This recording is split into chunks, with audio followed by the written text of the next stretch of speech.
the dinar, meaning the dollars and the pounds. Right?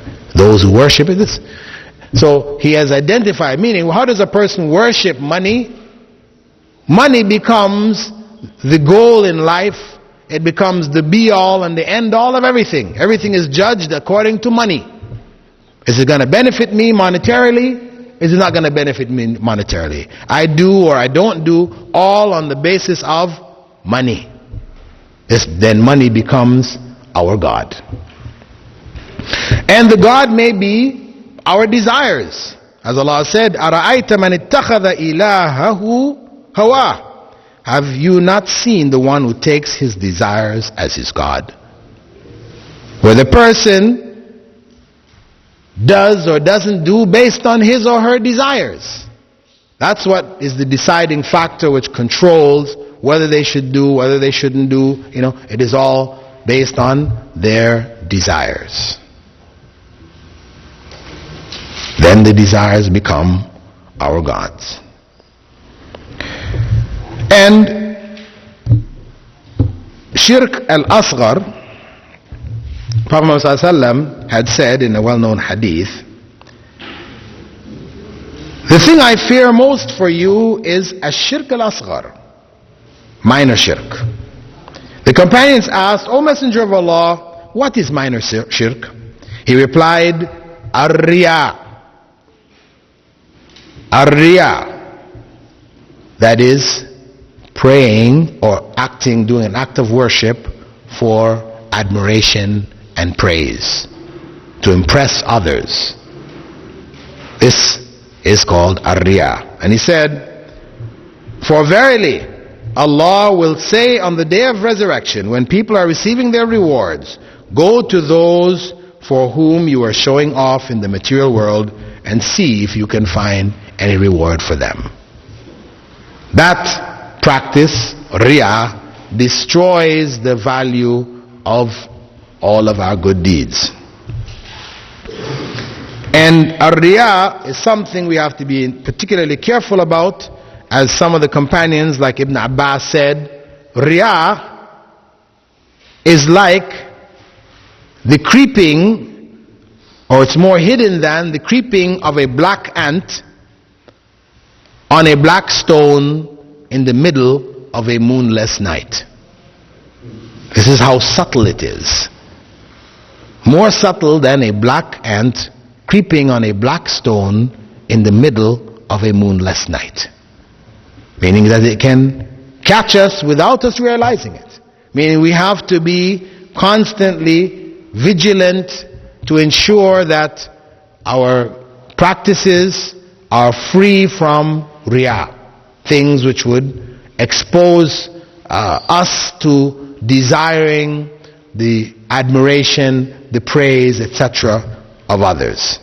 And when we find ourselves in such a situation, then we should say the dua, Allahumma inna na'udhu bika min an nushrika bika shay'an na'lamuhu وما لا نعلم ونستغفرك لما لا نعلم.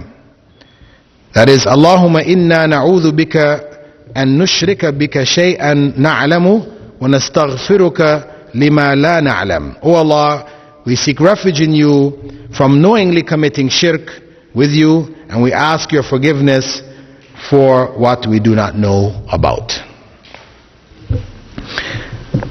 That represents the basic aspects of shirk in the major areas of Tawheed.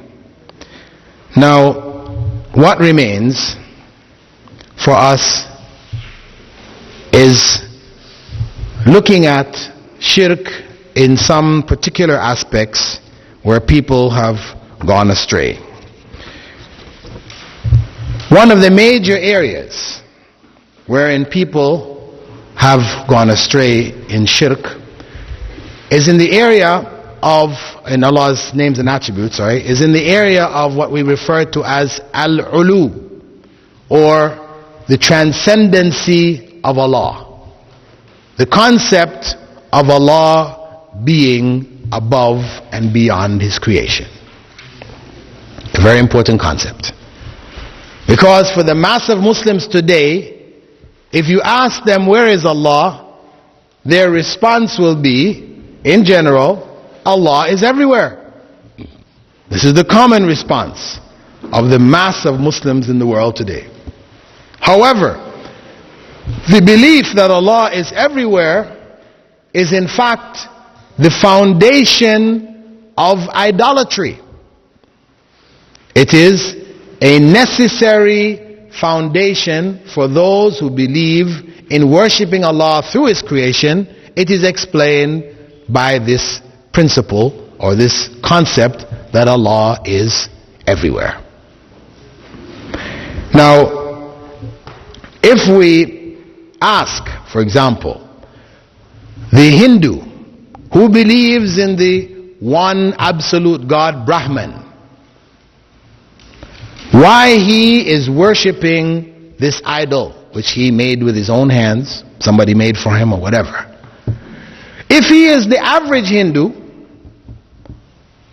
who has not philosophized on the matter, he will just, or she will say, this God brings me good. I worship Ganesh, who is the elephant head God. He has the body of a human being and the head of an elephant. It's popular, Ganesh. And when I pray to him, I get good. My prayers are answered. I get rewards. That's why. No problem. And it's the same thing, same line of argument, which sometimes when you're trying to explain Islam to Christians, they will say, I have experienced God, Jesus, in my life. You understand? You believe in this because you didn't experience Jesus in your life. You know, I have turned to Him, I have prayed, and my prayers were answered. This is my proof. I know that Jesus is God. Right? This is the argument. So for that kind of argument, you take them back to the Hindu. Okay, what about the Hindu who prays to Ganesh and his or her prayers are answered? What do you think?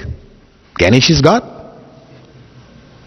Or the animist who prays to the trees or the rivers and their prayers are answered? What do you think? The trees and the rivers are God?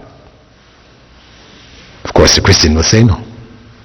These are not God. So I said, then who is answering their prayers? The God, real God. It's God who is answering their prayers. Not the rivers and the trees or the idols. It's God. And we say the same thing with Jesus. You think that Jesus is answering your prayers, but it is God who is answering your prayers. And really, the difference between Ganesh and Jesus is only semantics. They're only words. In reality, Jesus was part of God's creation, just as Ganesh and the others are part of God's creation. So in the same way, it wasn't God answering those who prayed to His creation, whether they were praying to stones and sticks or to idols.